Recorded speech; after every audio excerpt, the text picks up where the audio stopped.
Why credit cards are a perfect business. Every time you swipe a credit card, someone makes money, even if you pay your bill in full. Credit cards don't make money when you fail. They make money when you behave normally. Today, credit cards are everywhere. Coffee shops, fuel stations, online checkouts, phone apps.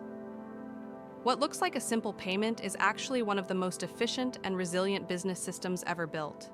The global credit card industry processes trillions of dollars every year, and it does so using a model designed to extract value at every step.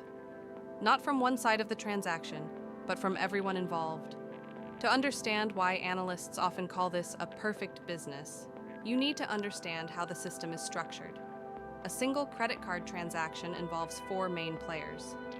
First, the cardholder, the consumer making the purchase.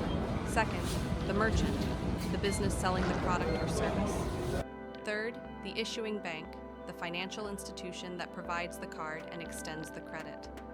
Fourth, the acquiring bank, the bank that processes payments for the merchant.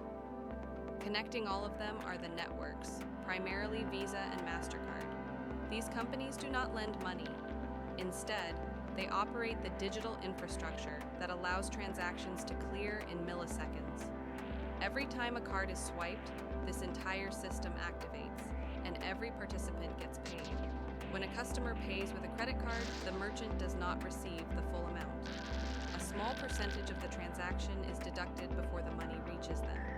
This is called the merchant discount rate, typically ranging from 1.5 to 3.5%.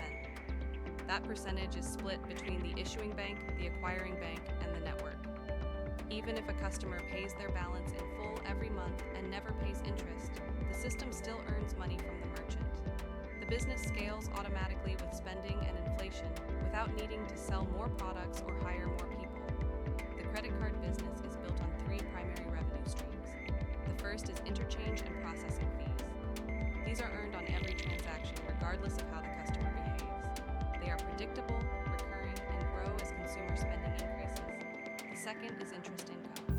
When a cardholder carries a balance, they pay interest, often at rates far higher than mortgages or car loans.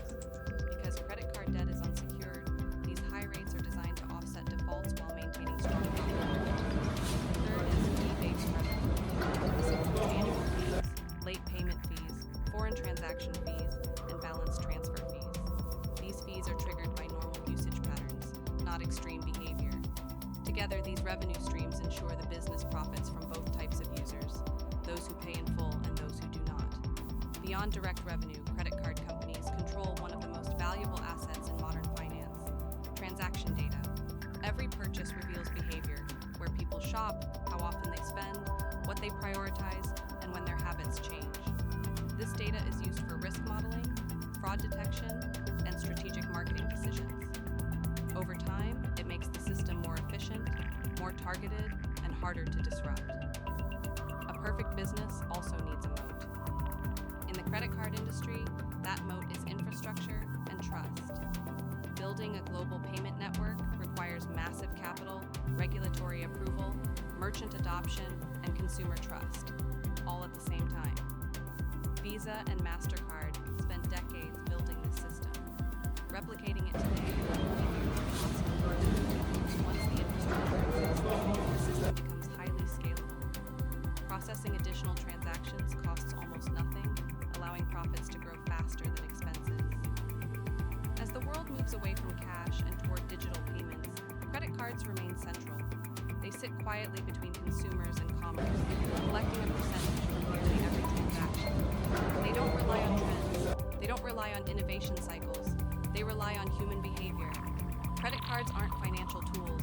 They're toll booths on modern life.